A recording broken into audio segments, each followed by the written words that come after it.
I have to ask real quick. Diddy's pops. I saw you. There was you had mentioned that as far as Diddy's pops, his dad was murdered. Yes, sir. Yeah, that I didn't know. Did you know of his pops? I didn't know of his pop. I ain't know jack shit about his pops. I learned from his pops from one of the biggest gangsters in Harlem, New York Freddie, right? The police said they went to New York Freddie house in Mount Vernon and he had stacks of $100 bills 6 feet high in the whole basement. That's how much money he had. He was the one who started Russell Simmons. They won't tell y'all this story. He was the one who started Russell Simmons and them into the music business because he had a record label first that Russell Simmons used to work for. So now New York Freddie want to talk to Big Gene. One of his lieutenants back in the day, if you see his story, his name was Omar. Omar was our OG from 112th Street, 114th Street. They used to come around with us. They used to love the food I used to cook because I'm a hell of a cook. You know what I'm saying? So now Omar said, yo, New York Freddie want to talk to you, Gene. I told him he used to bodyguard Puff because he want to talk to Puff and tell Puff the real story about his father. So I said, yeah, all right. So I'm like, New York Freddie. I knew my history. I knew what New York Freddie was about. So I went and took a meeting with New York Freddie. New York Freddie said to me, he said, yo, man, I've been trying to get in touch with Puff. Russell Simmons, none of them would take my calls. It's all good. He said, I want to tell Puff the true story about his father. And I said, yo, all right, okay, you know what's up. You're gonna listen to those guys. You understand? So New York Freddie said, Puff father sold some drugs to one of their undercover guys. You understand? They arrested him because they had cops on the payroll to, you know, see what you about. He said they brought him the tape and the written confession that Puff father signed. So I was like, yo, he said, we gave him $10,000. It was a New York City cop. He worked for them. He said, we gave him $10,000. Puff father said that he only told because he had a wedding to go to, which I thought was hilarious. You understand? This is coming from New York Freddie. So he said that I wanted to talk to Puff, but he wouldn't take my calls, he wouldn't see me. He said, I wanted to let him know that I told the guy, y'all got to get rid of him. Y'all brought him in, y'all got to get rid of him. So all these people talking about he worked for Frank Lucas, he worked for that part like that. He may have gotten some things from them or whatever, did some work. Nah, he worked with New York Freddie team. And New York Freddie told the dude to get rid of him. Now, if Puff father was all that big of a gangster and he was all that and everything like that, why is he driving a cab? None of the gangsters in Harlem drove cabs.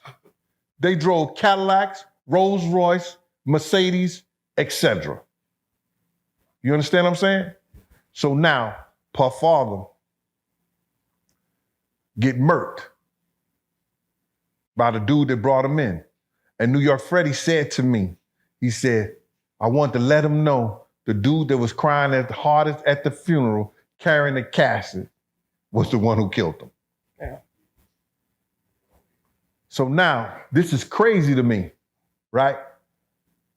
About a month ago, I told that story, right? A young lady, a woman, who was dating Puff father, hit me on, what y'all DM me on the the Instagram. She said, Big Gene, she said, thank you for telling my story, that story.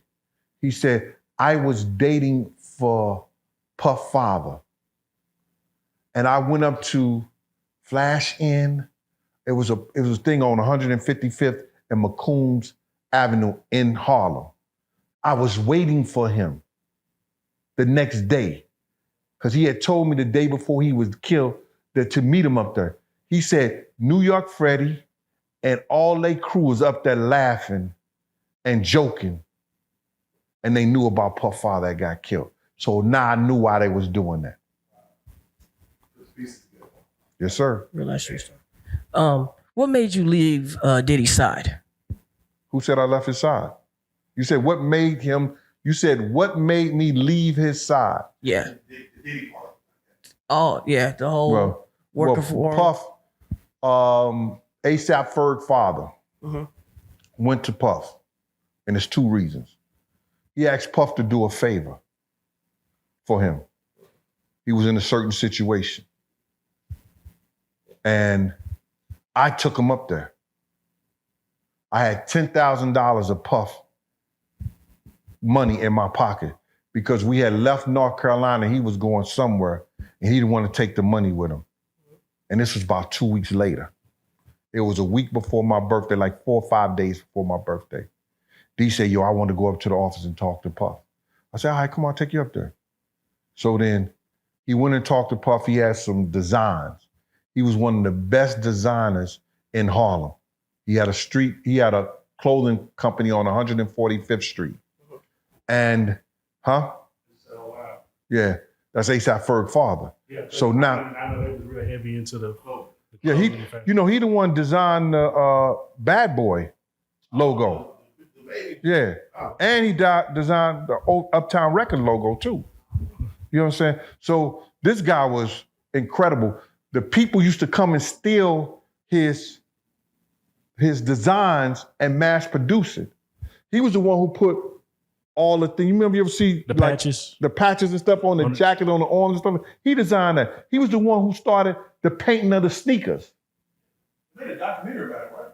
Nah, somebody stole his shit and did all like that. He was the one who started. He was the one who was putting Gucci, Louis Vuitton on the cartoon characters and selling the shirts. That was ASAP Ferg father. So now I take him up to Puff. He got all these designs. He say, Puff, I need this money, man. You know what I'm saying? I ain't gonna tell you the situation, but I'm gonna let you know it was some street shit. Now this is the dude when Puff lost his job at Uptown Records and he couldn't pay his car note. He couldn't pay his rent. He got $3,000 from Mike Cock. You know what I'm saying? And this dude named, they call him Mike Sessions now because he grown, he older. You know what I'm saying?